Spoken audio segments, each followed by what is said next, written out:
बेशक मेरा परवरदिगार दुआ सुनने वाला है।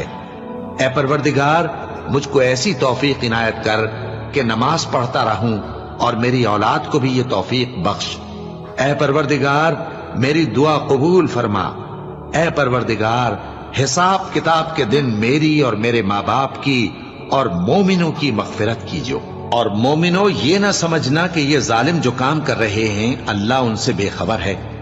वो इनको उस दिन तक मोहलत दे रहा है जबकि दहशत के सबब आंखें फटी की फटी रह जाएंगी और लोग सर उठाए हुए मैदान क़यामत की तरफ दौड़ रहे होंगे।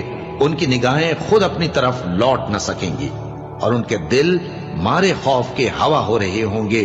और लोगों को उस दिन से आगाह कर दो जब उन पर अजाब आ जाएगा। तब जालिम लोग कहेंगे कि ऐ हमारे परवरदिगार, हमें थोड़ी सी मोहलत अता कर ताकि हम तेरी दावत तौहीद कबूल करें